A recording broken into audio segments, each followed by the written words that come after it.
I'm so happy I gave Tessa Bailey another chance! Oh my gosh.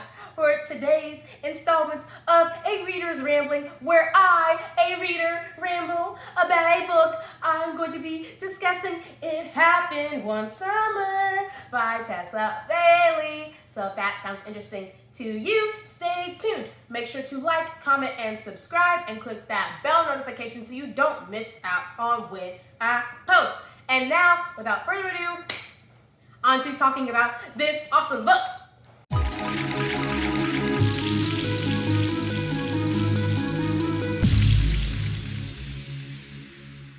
This book was so good.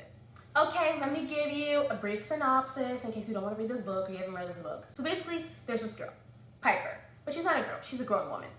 And basically she is, Hollywood royalty, but she's not actually, famous for doing anything but being rich. And so she gets broken up with at this party.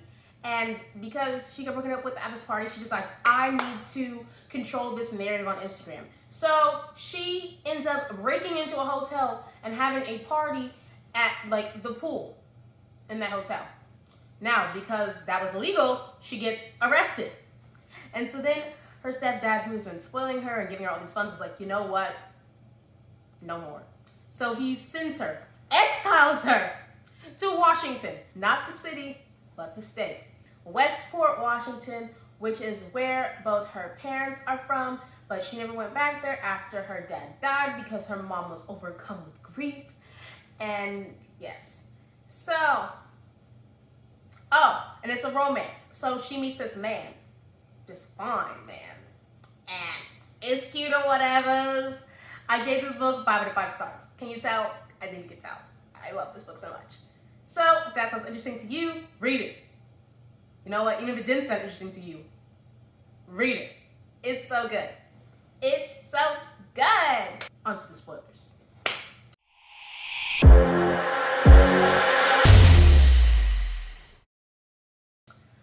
Okay, let me just say, Piper irritated me at first. I really hated her. I was like, come on, sis. You're 28. You're grown, and you're playing these games. Like, what is this? You want to break into this pool at 28 because someone broke up with you so you can control the narrative? Like, you're grown. Like, what are we doing here?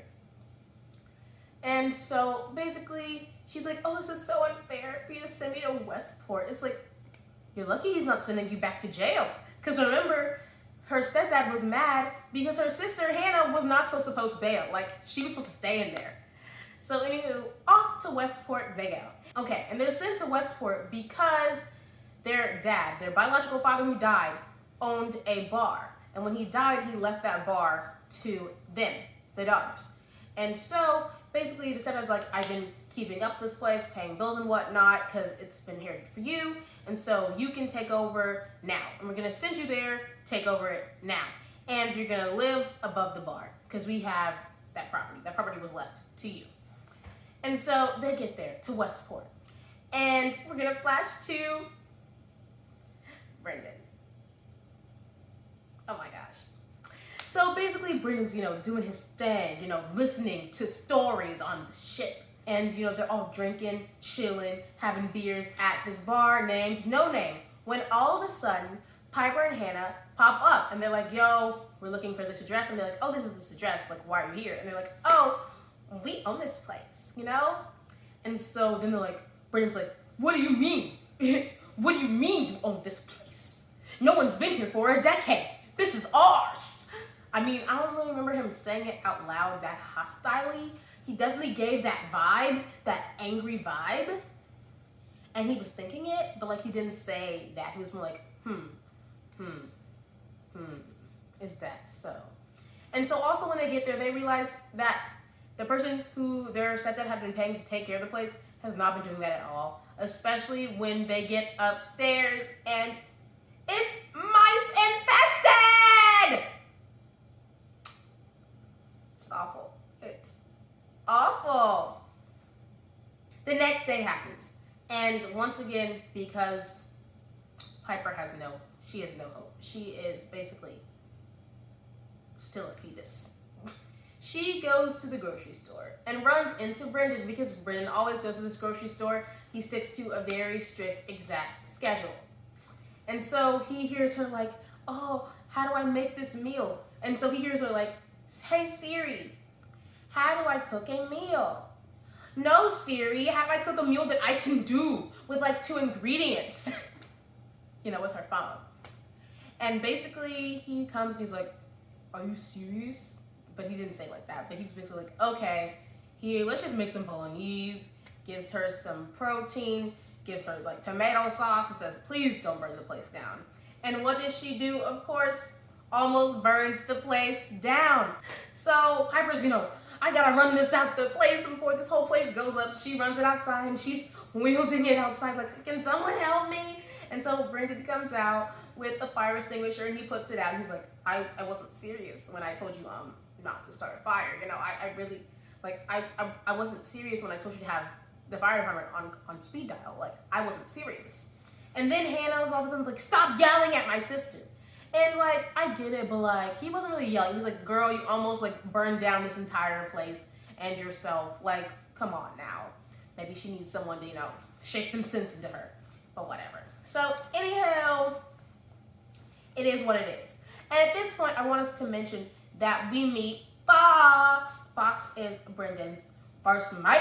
Basically, you can tell that Tessa Bailey is priming Fox and Hannah to be next in line to find love. Which, if you look up the sequel, that is totally what it's gonna be. And I'm so excited. So, anywho. So, Fox actually takes Hannah to go and check out this record place so that Brendan can kind of, smooth things over and apologize to Piper. And he feeds her with his meal of fish and chips, let me clarify. And so then, because he ordered fish and chips, but Fox ordered pot pie, Piper's like, you need to eat this pot pie. And he's like, I know I'm not gonna like it. Like, I always order the same thing, but once I start, I have to finish. And so then, like, he ate pot pie, and he's like, this is awful. And the people in the establishment were like, oh. And he's like, no, it's not that it's awful. That's not fish and chips, and I have a very strict routine. Next day, Brendan actually knocks on their door at, like, the crack of dawn. And it's to fix the doorknobs and the locks because everyone has a key to the bar downstairs. And there's no lock. And the door upstairs in their apartment does not lock because it's basically all in one space. It's basically a flat. Yeah. It's a studio. But yeah, the door to the studio does not lock. So he replaces that. And in the process, because she's in a bunk bed, she hits her head on like the top bunk. She's in the bottom bunk. And he notices that. And so what does he do? He writes a note to the hardware store for the hardware store guy to come and install foam so she doesn't hurt herself anymore. That's considerate. That's extremely considerate. People keep telling her, oh, you need to go see Opal, go and see Opal, go and see Opal. So finally, Sis goes to see Opal. Opal, who is her paternal grandma, that she really never knew was still alive. And I would be mad at my mom. Like, come on. Like, I want to know my paternal grandma. And so Opal's so cool, but basically she's like, I really haven't gone outside much since my son passed. I used to go outside for like food and stuff, but everyone else was just, they didn't want me to be overcome and overwhelmed with grief, and all I wanted to do was be grief-stricken, so I just decided to stay inside the house, and I get my hair cut inside the house, and my friends come over to the house, or they don't come over, and it's just me in the house. And Piper's like, oh, well, we're going to get you out of this house. Yes, as soon as you feel ready, which is so sweet.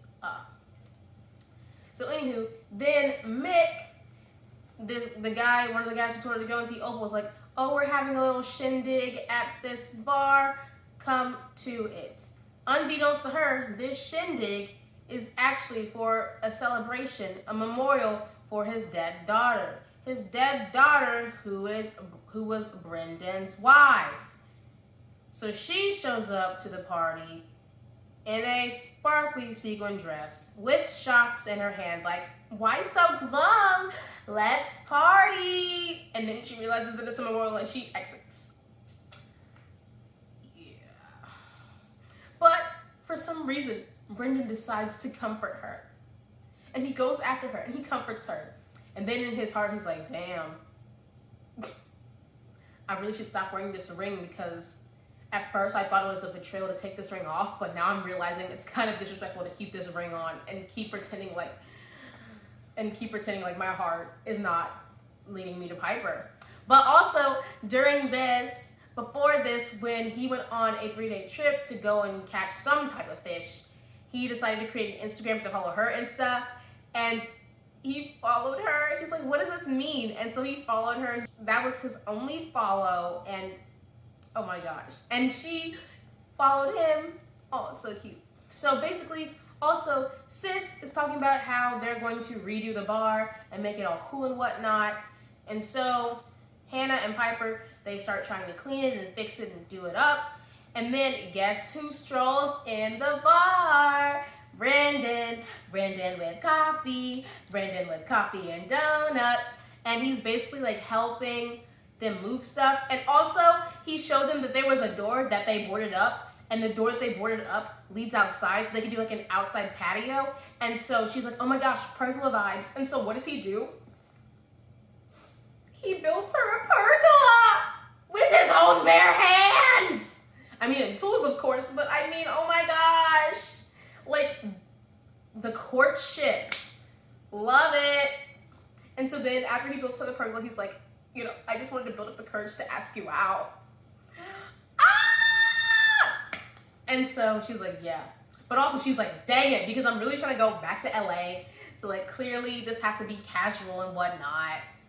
And so he picks her up in his truck, and he made her dinner, and it was so cute. Like, he made her fish dinner. It was so cute. It was so cute. They're so perfect. Okay, but then after that, the day after, he has to go on his, 2-week king crab expedition. And literally like 2 days before he's supposed to come back, or a day before he's supposed to come back, like, everyone's like, oh my gosh, there was an accident. They've been flown into the hospital via helicopter. And so clearly my good sis is like, oh my gosh, no. So what does she do? She gets into his truck, because mind you, she stayed the night at his house for some reason, because there was a storm, and she felt safe at his house. So she ran over to his house in the middle of a storm, mind you, which was very stupid. So she goes to the hospital, and when she finds out he's okay, she's like, oh my gosh, I'm so glad. But then she tried to play it off like, oh, I'm so glad. Like, girl, you know you love him. And so then he's like, girl, you know you miss me. They're so cute. They're so cute. But then Mick saw them holding hands, and Mick was, he's probably feeling some type of way. And also this is where Brendan's like, you know what? I don't think that I can be the captain of the ship anymore, because remember, this ship was owned by Mick, and Mick gave it to Brendan. And so he's like, you know what? I can't do this. It's also Brendan singing and building his own ship, because Shman has shmoney. He does. So they're in love. So anyway, then once again, she's still like casual. He's like, girl, more. I want more. So then they go out onto his boat, and like they talk and they figure out the relationship, and they decide to be girlfriend boyfriend. They decide to go steady. They're so cute. They're amazing. They're adorable.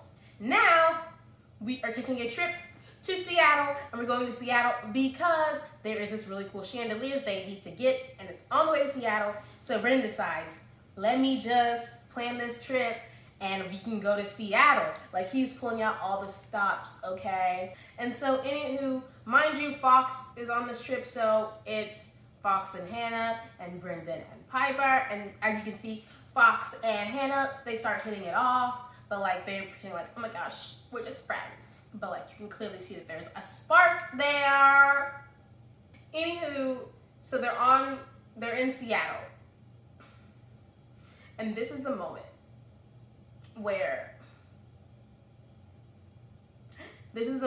I knew that I loved Brendan. She said, okay, we're in Seattle for the day. What do you want to do? We can just chill. We can go sightseeing. What does he say? He says, I'm taking you shopping. Oh my gosh! And then there's another part. if you've read the book, you know, where he was like, yo, I gotta take you shopping because when I take you shopping, you know, like spoiling you makes me very happy, in essence. Oh my gosh. She picks out a cologne for him. She realizes, oh my gosh, I love him. But during this moment, she gets a call from her fake friend who sold her out to the cops. Like, oh my gosh, we're throwing you a party because everyone's like, where's the party girl gone? And they want you to come back, and you're gonna be famous, and you're gonna have money, and all these other things, so you can come back to LA. And so she's like, let me think about it. But really, she's like, how am I supposed to work? Because, you know, I like Brendan, you know? And then she and Brendan confess their love. And it's just beautiful. It's glorious. But while they're doing this, Piper hasn't told Brendan that, like, she's committed to him and she wants to be with him. And she's put down roots in Westport because she actually walks like the hardware guy. She walks him every day so that he can sit on this bench because there are steps to get to this bench and he's old. So she helps him. And also when she was at the bar, she was talking to these girls. And also when she took Opal out to that bar same night to help them out. So like she's putting down roots, but he's not that aware of it. So he thinks that she's sacrificing everything to be with him, and then that makes her not want to be with him is what he's thinking. And so he's like, you know what? I'm done unless you want to tell me like how you feel, you know? And so he's like, and so she's like, I'll be there tomorrow to tell you how I feel. And of course she misses it because Mr. Hardware guy just has to fall and hurt himself. I'm actually just kidding. I'm very happy that Hardware guy is okay. I was really concerned. But she misses him and she's sobbing, and all of like the other like girlfriends and wives of the boat people are like, you have to be stronger than that, sweetie. You can't do that. Like that's gonna hurt him when he's trying to, you know, seaboard and captain, you know. And so she's trying to get ready for the Labor Day launch of the bar, and Mick comes in and basically is insinuating that like his daughter is better than her and she's trash compared to his daughter and she can never get with Brendan, and you know, clearly that's taking a toll on her. And then no one shows up to the party, or so she thought, but at that point no one's showing up to the party, so her sister's like, you know what, girl, just go. This isn't working for you. And in my head I'm like, Hannah, shut up! Shut up, Hannah! What do you know? What do you know, stupid? You still pining over some actor producer guy that doesn't even know you exist. What do you know, Hannah? What do you know? Like, it's literally been one day, one night. Chill. I'm so sorry. Hannah really made me upset. But it's like, it's been one day. Like, of course, like, places may not be popping after one day. So anywho, she leaves for LA, and then Brendan gets back from his trip because they had to go a longer way because there was a fire, an oil rig fire. And basically that's why no one was showing up to the party, because someone that they know was at the oil rig fire and they wanted to make sure that he was okay before they went to the party. But they showed up at the party after my girl Piper had already left. And so then she thought that Brendan and the whole thing didn't love her. And so then she's at the LA party being lifted up on a unicorn. And she realizes, oh my gosh, I hate this. Oh my gosh, home is where Brendan is. Home is in Westport. And what does Brendan do when he gets to the bar and he sees that she's not there? He goes to LA to meet her. Mind you, in order to get into the party, he has to pay a $500 cover fee. He is loaded. He has money, and I love that. So he goes there. He finds her. He embraces her. And he's like, yo, I love you. I'm never going to leave you again. And they're perfect. They end up together. Obviously, it's romance. They go back to Westport. It's so cute. And that's it. Oh, it was so good. It's such a good book. It's such a good book. I'm so excited for the next one. I'm so excited that book Twitter bullied me into reading this Tessa Bailey book because I had almost given up hope on Tessa Bailey. But this just goes to show you that you have to love the love interest to enjoy the book. And I did. I love Brendan. Brendan is amazing. Love him so much. We better see him in the sequel. So I'm saying.